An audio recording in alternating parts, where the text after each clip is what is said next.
Hello दोस्तों, welcome to all. स्वागत है मेरे चैनल पे।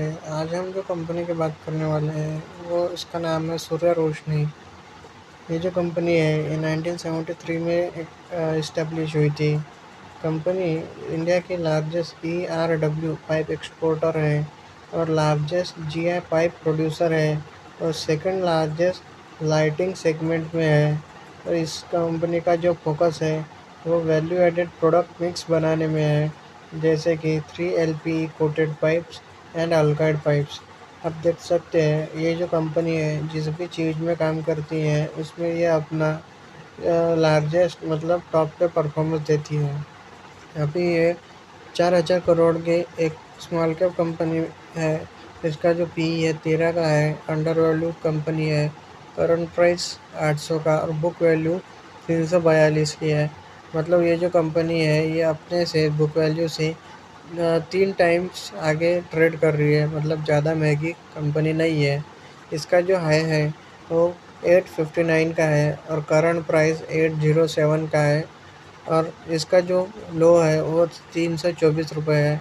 जो डिविडेंड यील्ड है वो 50 की है। फेस वैल्यू 10 का, ROE 19 का और ROCE 22 का। मतलब ROE और ROCE दोनों अच्छे हैं।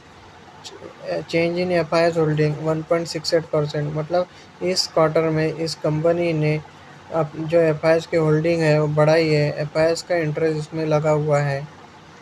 DIS की होल्डिंग 0% है। मतलब इसमें कोई चेंज नहीं हुआ है। जो प्रमोटर की होल्डिंग है उसमें भी कोई चेंज नहीं हुआ है। तो जो इसका अर्निंग पर शेयर रहता है 3 साल का वो 48% से बढ़ रहा है। जैसा जैसा अर्निंग पर शेयर बढ़ेगा वैसे वैसे PE का री रेटिंग होगा और PE कम होती रहेगी। उससे क्या होता है कि कंपनी ओवर वैल्यू नहीं होती और कंपनी जितना भी हाई गई है, मतलब 800 रुपये का शेयर है वो 1600 भी जा सकता है। जैसे जैसे अर्निंग प्लस शेयर बढ़ता रहेगा।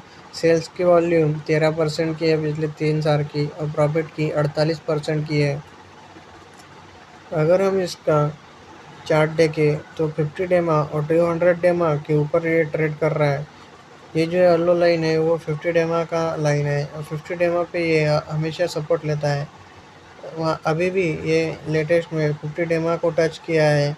यहाँ से एक बाइंग अपॉर्चुनिटी अच्छी है। रिस्क रिवॉर्ड रिवॉर्ड अच्छा है, जिससे कि आपको ज़्यादा डाउनसाइड नहीं है और अपसाइड पोटेंशियल अच्छा है। अगर हम प्रोस की बात करें तो डेट फ्री कंपनी है और जो प्रॉफिट का CAGR है 5 साल का वो 25%। मतलब बहुत ही अच्छा है। अभी इस कंपनी का सेल्स देखें तो मार्च का क्वार्टर में 2100 करोड़ का इसका सेल्स था और प्रॉफिट मार्जिन देखें तो 12% की है, जो कि 2020 से सबसे ज़्यादा है। इसका अगर नेट प्रॉफिट देखें तो 156 करोड़, जो मार्च 2020 से सबसे ज़्यादा है। और अर्निंग पर शेयर देखें तो 28 का है, जो भी मार्च 2020 से सबसे ज़्यादा है। और अगर हम इसका ईयरली बेस पे सेल देखें तो 7,000 मतलब 8,000 करोड़ का इसका सेल है, जो कि अपना हाईएस्ट चल रहा है। और जो ऑपरेटिंग प्रॉफिट मार्जिन है वो 8% की है, जो कि मेंटेन है। इसका जो नेट प्रॉफिट है वो 335 करोड़, जो कि अब तक का सबसे ज़्यादा है। अर्निंग पर शेयर जो है वो 61 रुपये का है, ये भी सबसे ज़्यादा है। अगर हम कंपनी की बोरोइंग्स देखें तो कम हो रही है। अगर हम रिज़र्व देखें तो जब ज़्यादा बढ़ रहे हैं। रिज़र्व जितना बढ़ेगा उतना अच्छा रहेगा और बोरोइंग जितना कम होगी उतना अच्छा रहेगा।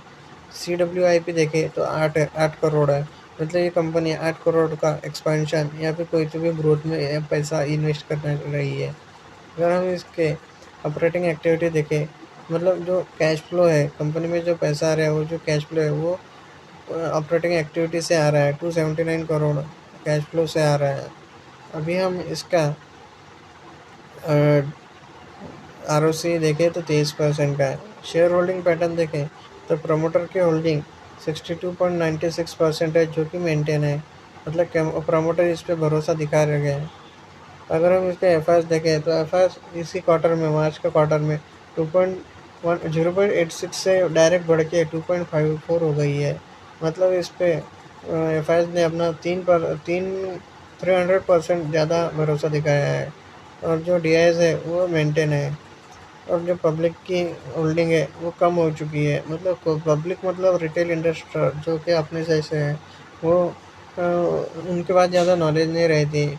लेकिन ये जो एफआईएस और डीआईएस है, इनके पास पैसा रहता है, तो ये कंपनी से डायरेक्ट सवाल जवाब कर सकते हैं कि कंपनी में क्या ग्रोथ हो रहा है, इसलिए उनके पास ज़्यादा इसके बारे में इंसाइट रहती है। अगर एफआईएस डीआईएस और प्रमोटर कंपनी की में हिस्सेदारी बढ़ा रहे, इसका मतलब ये कंपनी में आगे जाके ग्रोथ है। अगर हम अदर्स देखें तो अदर्स में भी सूर्य रोशनी एम्प्लॉय वेलफेयर ट्रस्ट, मतलब ये जो कंपनी है, इसमें इस कंपनी में जो कंपनी में लोग काम करते हैं, उन्होंने इस कंपनी में इन्वेस्ट कर रखा है, मतलब उनको भी अपनी कंपनी पे भरोसा है। तो ये आप देख सकते हैं, मेरे एनालिसिस के हिसाब से ये कंपनी एक अच्छी कंपनी है इन्वेस्ट करने के लिए 10-20 साल के लिए, क्योंकि ये कंपनी का ग्रोथ पोटेंशियल बहुत है, जिसकी वजह से ये आगे जाके एक मल्टी बैगर आगे जाके स्प्लिट भी हो सकता है, और बोनस शेयर भी इशू कर सकता है, और डिविडेंड भी कंटिन्यूसली दे सकता है। अगर आपको ये कंपनी का एनालिसिस अच्छा लगा तो प्लीज़ हमारे चैनल को लाइक एंड सब्सक्राइब कर दीजिएगा, और अगर कोई और कंपनी के बारे में एनालिसिस चाहते हैं तो कमेंट में ज़रूर मेंशन कर दीजिएगा। धन्यवाद।